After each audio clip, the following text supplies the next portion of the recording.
Bismillahirrahmanirrahim.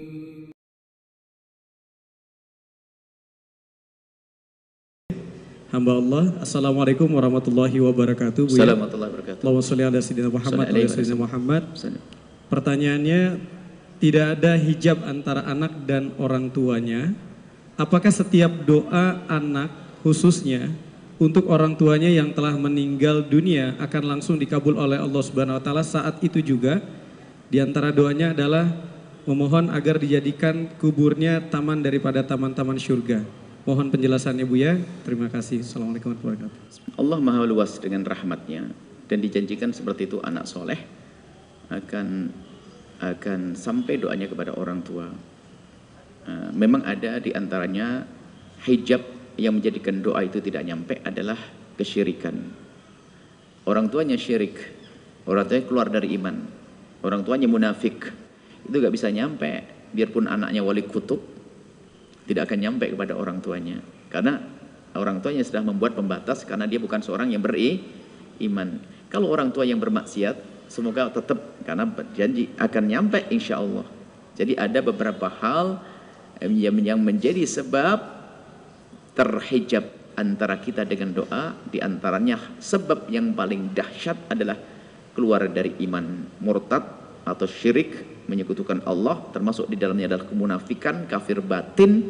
Itu menjadikan doa anak tidak akan nyampe kepada orang tua. Nah ini di antaranya. Jadi nyampe. Maka dari itu, ini bicara tentang nyampenya. Adapun sebagai seorang anak, jangan melihat orang tuamu seperti apa. Yang penting orang tuamu beriman, husnudon, orang ahli la ilaha illallah.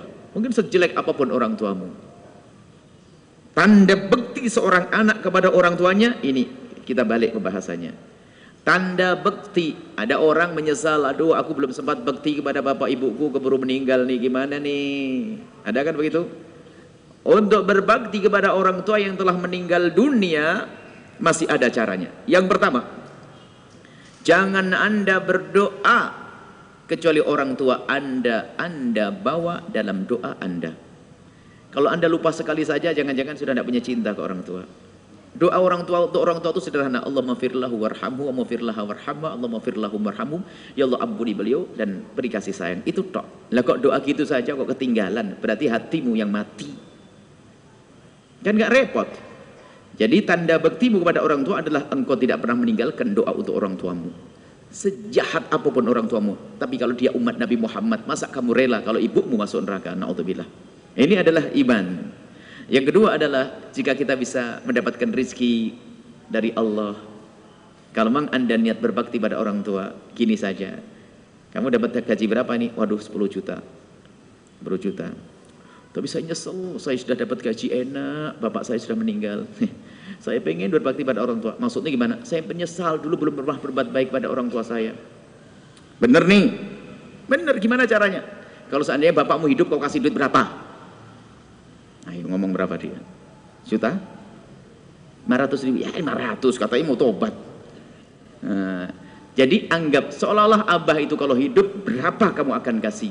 Berikan ke tempat yang baik. Masjid, pesantren, dakwah, diniatkan untuk orang tua. Jadi potong dari rezekimu, berikan untuk Allah, diniatkan untuk orang tua. Yang ketiga adalah, kalau memang kita ingin berbakti pada orang tua, baikilah orang yang dibaiki oleh orang tuamu. Kalau orang tua kita pernah sambung silaturahmi dengan tetangga, ngasih sarung, ngasih apa, lanjutkan. Termasuk diantaranya baik dengan anak-anak orang tuamu. Siapa mereka? Saudara-saudaramu.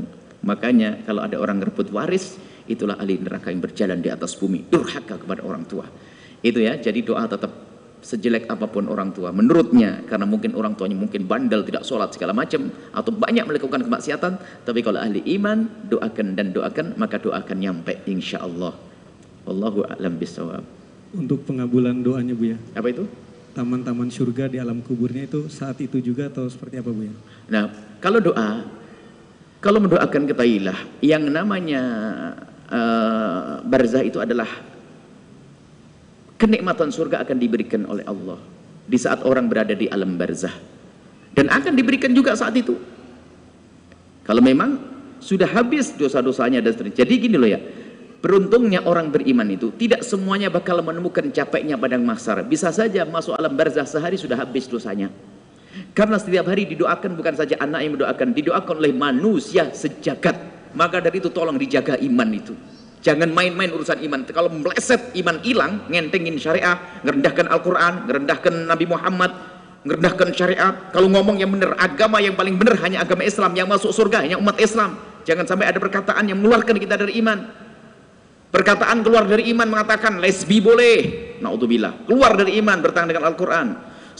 Selain agama Islam nanti bisa masuk surga, enggak, harus ada keyakinan seperti itu. Kalau mengatakan keluar dari iman, banyak pemikiran-pemikiran yang salah yang menjadikan kita keluar dari iman. Kalau keluar dari iman tidak akan diampuni oleh Allah selamanya. Tapi ingat, kalau iman yang dijaga, bisa jadi orang itu merasa capek di alam barzah hanya semalam.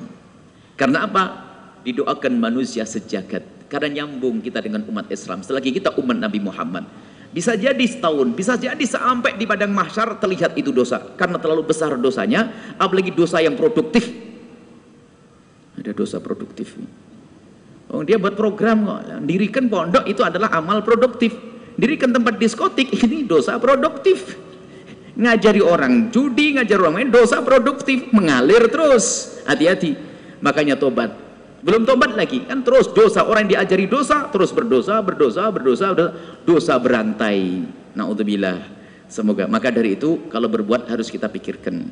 Ya, ada orang melakukan dosa kelihatannya sekali, ternyata orang yang diajari mengajarkan 10 numpang dosanya di kita. Makanya kalau ngomong yang benar, kalau kita hanya ngomong begini, Bu, tahu ndak? Rutin setiap malam minggu ada konser di sini. Rutin setiap malam minggu. 2 orang denger, bener datang. 2 orang ngajak 5 orang, gara-gara salah ngomong. Tapi kalau ibu hanya ngomong, Bu, coba denger radioku, denger radioku. 2 orang yang denger, 2 orang ngajak lagi 10 orang, mengalir pahala. Makanya kalau ngomong yang bener, jangan ngomong yang jelek. Nanti dosanya produktif. Waduh, bahaya itu. Tapi kalau kita diampuni oleh Allah, akan menemukan kebaikan. Saat itu pun kalau memang sudah habis dosanya, akan mendapatkan kenikmatan surga yang dikirim oleh Allah di alam barzah itu sendiri. Cukup insya Allah.